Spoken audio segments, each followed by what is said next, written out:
EPR Group, 2 and 3 BHK premium apartments at Patancheru. Comfortable pricing, GHMC and RERA approved.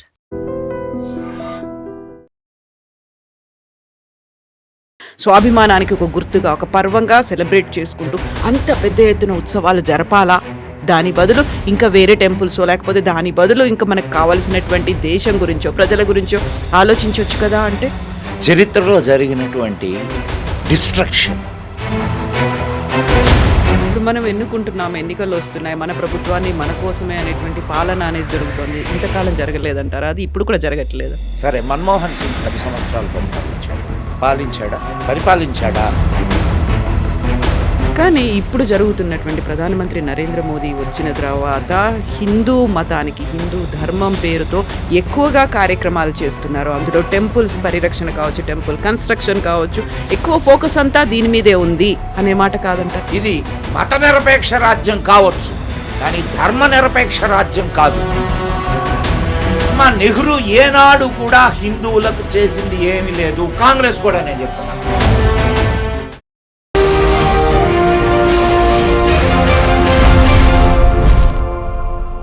నమస్తే, నేను Kavitha. Welcome to I dream. మనతో పాటుగా ఉన్నారు ప్రముఖ జాతీయవాది మదన్ గుప్తా గారు. నమస్కారం అండి. నమస్తే అమ్మా. ఎలా ఉన్నారు మీరు? నమస్తే. సదావత్సలే మాతృభూమే. మాతృభూమి గురించి మనం మాట్లాడుకుంటున్నప్పుడు స్వాభిమాన్ పర్వ్ అని ఒక సోమనాథ్ దేవాలయానికి అంత పెద్ద ఎత్తున ప్రాధాన్యత, ప్రాముఖ్యత ఇవ్వాల్సిన అవసరం ఏముంది? ఒక 1000 ఏళ్ల క్రితం ద్వాదశ జ్యోతిర్లింగాల్లో మొట్టమొదటి అనుకున్నప్పుడు 1000 ఏళ్ల దాడిని తట్టుకుంది. మన స్వాభిమానానికి ఒక గుర్తుగా ఒక పర్వంగా సెలబ్రేట్ చేసుకుంటూ అంత పెద్ద ఎత్తున ఉత్సవాలు జరపాలా? దాని బదులు ఇంకా వేరే టెంపుల్సో లేకపోతే దాని బదులు ఇంకా మనకు కావాల్సినటువంటి దేశం గురించో ప్రజల గురించో ఆలోచించవచ్చు కదా అంటే దిస్ ఇస్ కల్చరల్ రివైవల్. నీకు చరిత్రలో జరిగినటువంటి మానవ హననం, చరిత్రలో జరిగినటువంటి డిస్ట్రక్షన్, వీటిని తెలియకుండా నువ్వు జాతి ముందుకు నడవలేదు. జాతి ముందుకు నడవాలి అని అంటే ముందు నీ పూర్వం జరిగినటువంటి విషయాలని నువ్వు అవలోకనం చేసుకోవాలి. చేసుకున్న తర్వాత మాత్రమే నువ్వు ముందుకు నడవగలవు. 1000 సంవత్సరాల క్రితం కరెక్ట్గా జనవరి ఇదే నెల 1026లో ఆ టెంపుల్ డిస్ట్రక్షన్ జరిగింది. అప్పటికి ముందు గజని 16 సార్లు దండెత్తాడు, కానీ 17వసారి వాడు సక్సీడ్ అయ్యాడు. ఎంత అద్భుతమైన టెంపుల్లో! మీరు గాలిలో శివలింగం నిలబడి ఉండేదమ్మా. శివలింగం గాలిలో నిలబడి ఉండేది. దాన్ని ముక్కలు చేస్తే ఆ ముక్కలు తీసుకొని అక్కడి నుంచి గుజరాత్ నుంచి మన తమిళనాడుకు వచ్చి తమిళనాడులో వాటిల్ని అవి ఇంకా ఉన్నాయి అవశేషాలు. నిన్న నేను ఢిల్లీలో వాటిని కలిశాను నేను. ఇది అంటే చరిత్రను అంత జాగ్రత్తగా కాపాడుతున్నటువంటి శక్తులు కూడా ఉన్నాయి ఇక్కడ. మనకు చరిత్ర ఏం చెప్పారనంటే, మన చరిత్రలో మన దౌర్భాగ్యం ఏంటంటే మన చరిత్రను మనం రాసుకోకుండా వేరే వాళ్ళు రాసిన చరిత్రను మన చరిత్రగా మనం చదువుకుంటున్నాం. ఇది దౌర్భాగ్యకరమైన విషయం. మనకు స్వాతంత్రం అని అనడానికి కూడా నాకు నోరు రాదు. అది అధికార బదిలీ. ఎందుకలా? అధికార బదిలీయే. ఎందుకలా కాదు, అధికార బదిలీయే అది. మీరు ట్రాన్స్ఫర్ ఆఫ్ పవర్ అని ఉంటుంది. ఏదే బ్రిటిష్ వాళ్ళు వెళ్ళిపోతూ భారతీయులకు అప్పచెప్పినటువంటి పత్రం ఏదైతే ఉందో దాన్ని ట్రాన్స్ఫర్ ఆఫ్ పవర్ అంటారు. ఇప్పుడు మనం ఎన్నుకుంటున్నాం, ఎన్నికలు వస్తున్నాయి, మన ప్రభుత్వాన్ని మన కోసమే అనేటువంటి పాలన అనేది జరుగుతోంది. ఇంతకాలం జరగలేదంటారా? అది ఇప్పుడు కూడా జరగట్లేదు. ఇంతకాలం జరిగింది అనుకుంటున్నావా? సరే, మన్మోహన్ సింగ్ 10 సంవత్సరాలు పరిపాలించాడా?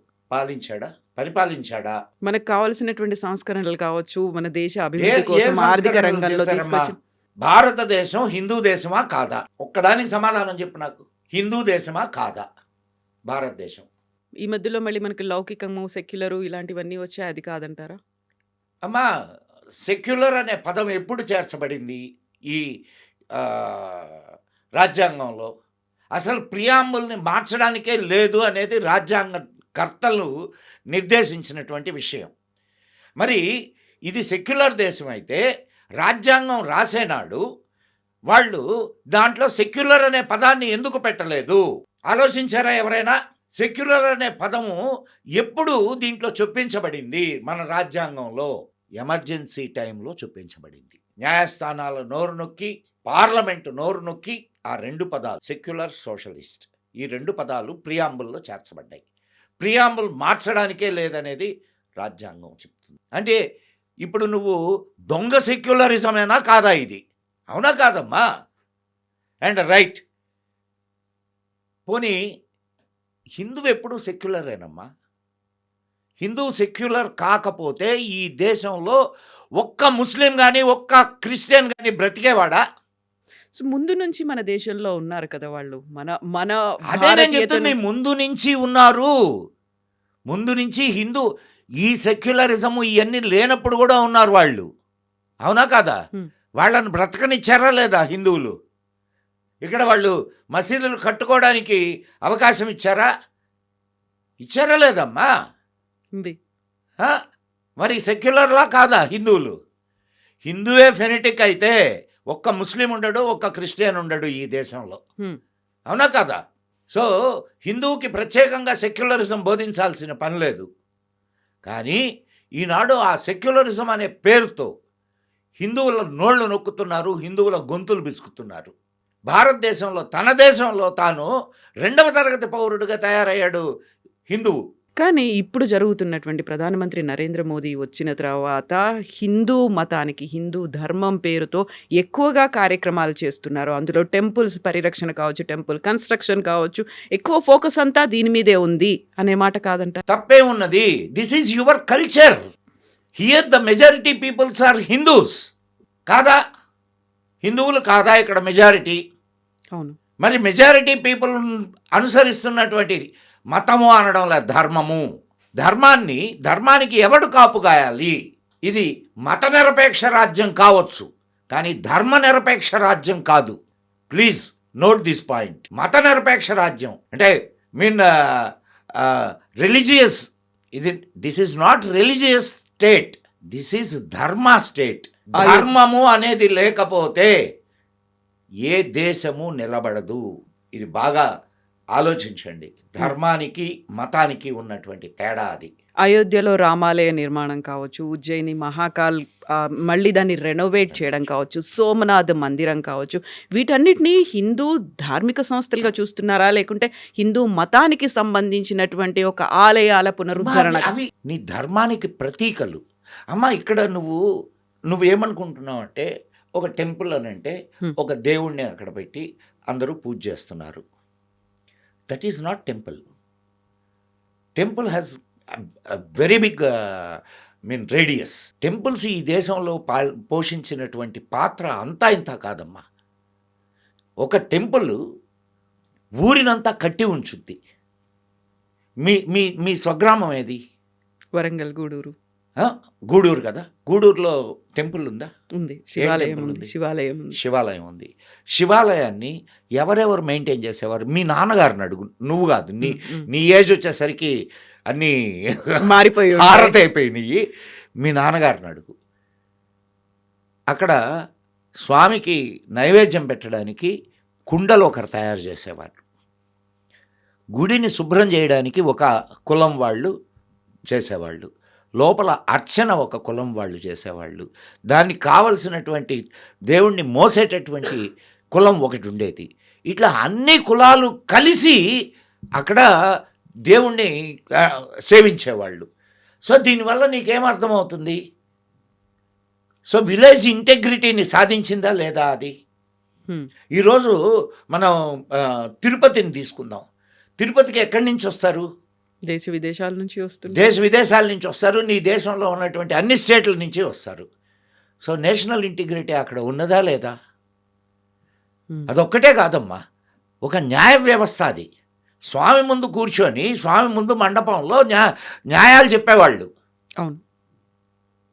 ఇప్పటికీ కూడా చిత్తూరులో అది అవుతోంది. కాణిపాక వరసిద్ధి వినాయకుడే. అది సాక్ష్యం తీసుకుంటారు. కానీ ఇక్కడ న్యాయం చెప్పేవాళ్ళు.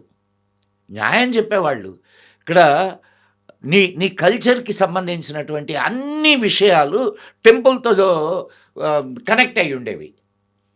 అదొక్కటే కాదు, ఒక ఆర్థిక వ్యవస్థ. Temple economy is not a small economy. ఒక టెంపుల్ కొంచెం ప్రసిద్ధి చెందితే ఆ చుట్టుపక్కల గ్రామాలన్నీ కూడా సమృద్ధిగా ఉండేవి. ఎందుకు? ఆ చుట్టుపక్కల గ్రామాలు అక్కడ ఏదైనా ప్రోగ్రాం జరిగిందనుకోండి, ఏదే టెంపుల్లో, ఆ చుట్టుపక్కల గ్రామాల్లో ఉండేటటువంటి ఉత్పత్తిదారులందరూ తీసుకొని వచ్చి అక్కడ ఉత్పత్తుల్ని అమ్ముకునేవాళ్ళు. అవునా కాదా? మేము ఈనాటికి చూస్తాం. నేను ఐఎమ్ ఫ్రమ్ నెల్లూరు డిస్ట్రిక్ట్, కావలి. నెల్లూరు మా తాతగారి ఊరు. మా బజార్లోనే రంగనాయకుల స్వామి దేవాలయం. తిరునాళ్ళప్పుడు ఎన్ని అంగళ్ళు ఉంటాయి అక్కడ. స్వామి రథాన్ని లాగడానికి కుల మతాలు భేదాలు ఏమన్నా ఉంటాయా అక్కడ? అందరూ లాగుతారు. మరి ఇంటెగ్రిటీని సాధించినట్లా? కాబట్టి temple is a very prominent role played, very prominent role in Indian culture. ఇప్పుడు సోమనాథ్ టెంపుల్ ఒక స్వాభిమాన్ పర్వ్ అని ఒక ఎందుకు చేస్తున్నారు? 1000 సంవత్సరాలు ఇన్ని చెప్పాను కదా ఇందాక చెప్పినటువంటి టెంపుల్ అని అంటే ఏంటి అనేది. దండయాత్రలు కావచ్చు, ఇవన్నీ టెంపుల్ అంటే ఏందో అనేది నీకు అర్థమైంది కదా. మరి ఈ ముస్లిం మోకలు వీటిల్నే ఎందుకు టార్గెట్ చేసినాయి? దానికి 2 కారణాలు. ఒకటి కల్చర్ని డెస్ట్రాయ్ చేయడం, 2 ధనాన్ని దోచుకోవడం. దోపిడీదారులు వాళ్ళు దోపిడీకి వచ్చినటువంటి వాళ్ళు. వాడికి అందము అండ్ దేవుడు. ఇప్పుడు ఒక ఆలయం ఎంత అద్భుతమైనటువంటి శిల్ప ప్రకృతితో ఉంటుంది, అవన్నీ వాడికి అవసరంలే. వాడు ఇక్కడ ఉండే కల్చర్ని డెస్ట్రాయ్ చేయాలా, ఇక్కడ ఉన్నటువంటి ధనాన్ని దోచుకోవాలా. దాన్ని ఆఫ్ఘనిస్తాన్కి తీసుకుపోయారు. అక్కడ ఉండేటటువంటి ద్వారాన్ని 700 ఒంటెల మీద అక్కడ ఉన్నటువంటి సంపదను తీసుకొని పోయారు. మనకు స్వాతంత్రం వచ్చిన తర్వాత మొట్టమొదటి ఏం చేయాలా? జరిగిన విధ్వంసాలు ఏవైతే ఉన్నాయో భారతదేశంలో, ఆ విధ్వంసాలన్నింటినీ సరి చేసుకోవాల్సినటువంటి ఆత్మగౌరవం నీకు, అవన్నీ సరి చేసుకుంటే నీకు ఆత్మగౌరవం ఉంటుందా ఉండదా? నిన్న మొన్నటి దాకా మనం ఢిల్లీలో దాన్ని ఏమని పిలిచాం? ఏది అక్కడ స్టాచ్యూ పెట్టారు కదా, మన సుభాష్ చంద్రబోస్ స్టాచ్యూ. మనం ఒక కొలోనియల్ మైండ్ సెట్కి ఫిక్స్ అయిపోయామమ్మా. ఈ కొలోనియల్ మైండ్ సెట్ వలన మనం ఇంకా బానిస మనస్తత్వంలోనే ఉన్నాం. ఆ బానిస మనస్తత్వాన్ని పోగొట్టి మరలా నీ స్వాభిమానం నీకు రావాలి అని అంటే ఇట్లాంటి స్వాభిమాన్ పర్వులు జరగాల్సిందే. నీకు ఈనాటి వరకు ఏం చెప్పబడింది? అక్బర్ గ్రేట్, ఇంకొకడు గ్రేట్, ఇంకొకడు great.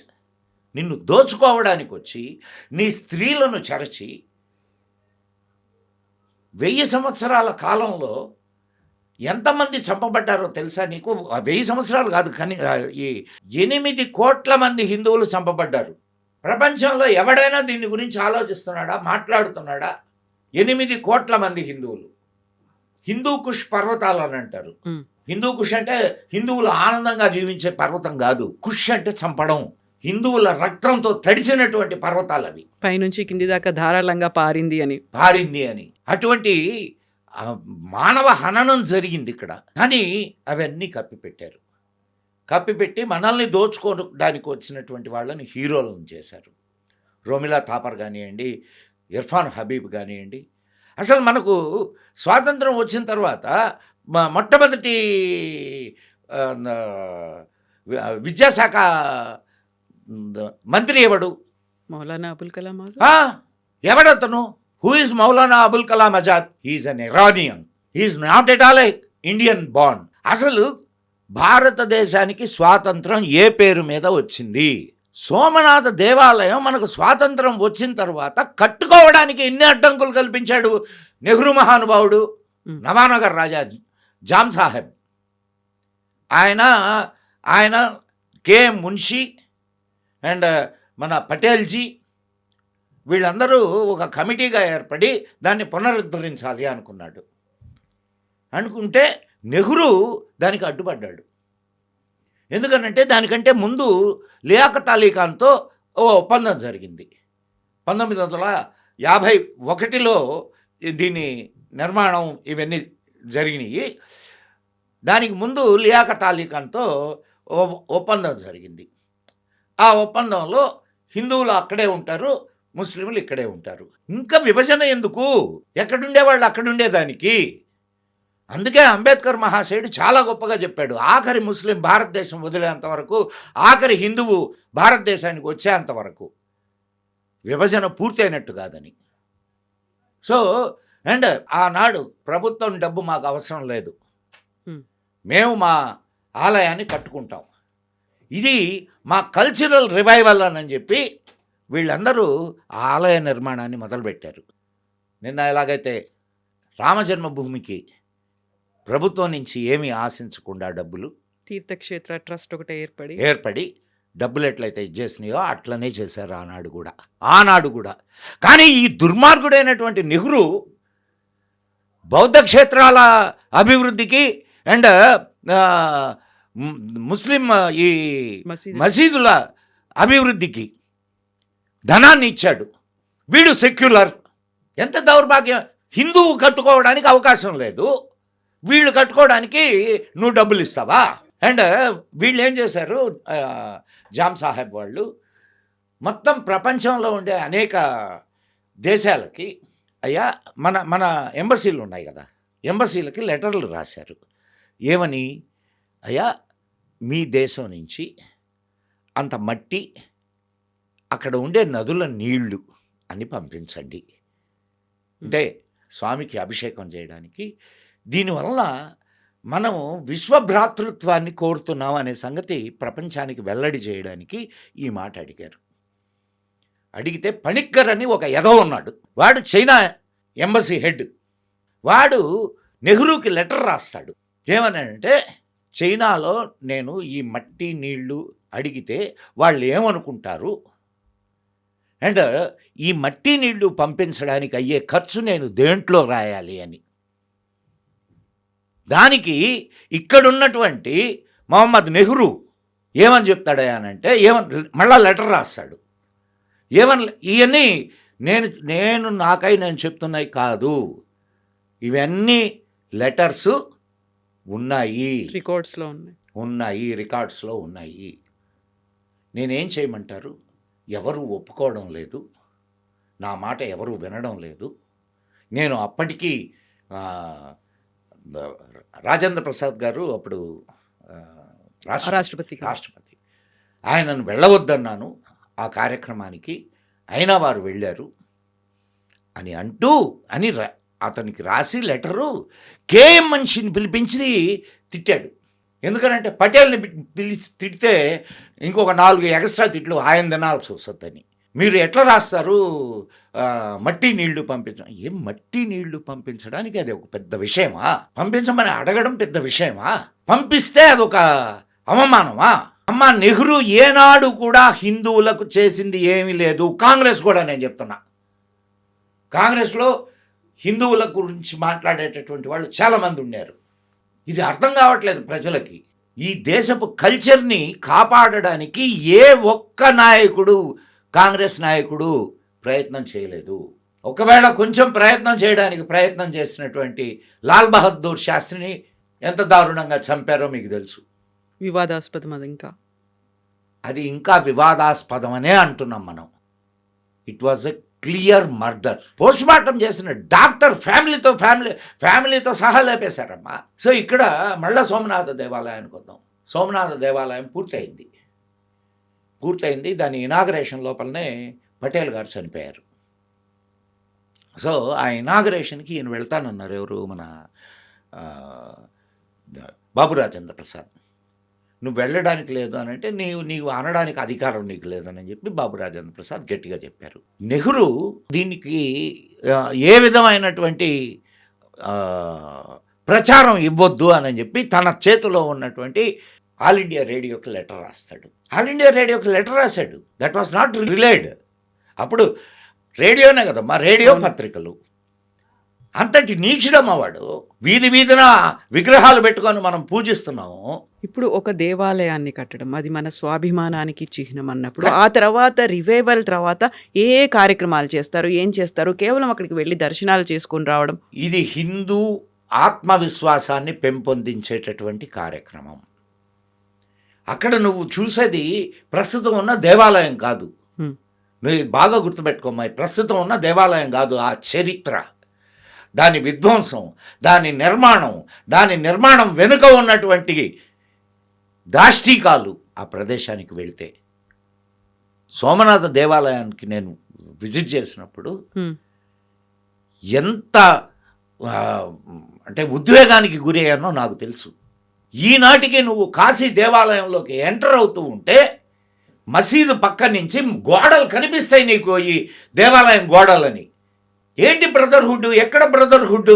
Krishna Janmasthan is a shear title dispute. ఇవన్నీ ప్రజలకు తెలియాలమ్మా. ఇప్పుడు ఏమ్మా, నేను ఇందాక నుంచి నువ్వు చెప్తున్నావు సెక్యులర్ కంట్రీ కదా అని అంటున్నావా లేదా? మరి సెక్యులర్ కంట్రీ చేతిలో హిందువుల దేవాలయాలు ఎందుకు ఉండాలా? ఎండోమెంట్ యాక్ట్ ఆధీనంలో. Endowment and Devaswom board Kerala. తమిళనాడులో వాడేమంటాడు? స్టాలిన్ హిందూ ధర్మం నాశనం కావాలంటాడు. స్టాలిన్ కొడుకు హిందూ ధర్మం నాశనం కావాలా అంటున్నాడు. కానీ హిందూ దేవాలయాల నుంచి వచ్చే సొమ్ము తినడానికి మాత్రం నువ్వు ఒక హిందువు ఆలోచించాల్సినటువంటి విషయం అమ్మా ఇది. సెక్యులర్ దేశం అంటావు, మళ్ళా మా దేవాలయాలు సొమ్ములు తింటావు. మా దేవాలయాల్లో మళ్ళా అన్యమతస్తులు పనిచేస్తారు. తిరుమలలో 3,000 మంది అన్యమతస్తులు పనిచేస్తున్నారు. 3,000 మంది అమ్మా. ఏది సెక్యులరిజం? ఇవన్నీ తెలియడానికే, ఇవన్నీ ఆలోచించడానికే స్వాభిమాన పర్వ్. తమ ప్రయోజనాల కోసం, హిందూ ప్రయోజనాల కోసం ఎప్పుడైతే హిందువు బయటకు వచ్చి ఓట్ చేయగలడో అప్పుడు హిందూ ప్రయోజనాలు కాపాడబడతాయి. కాబట్టే ఈ స్వాభిమాన పర్వ్.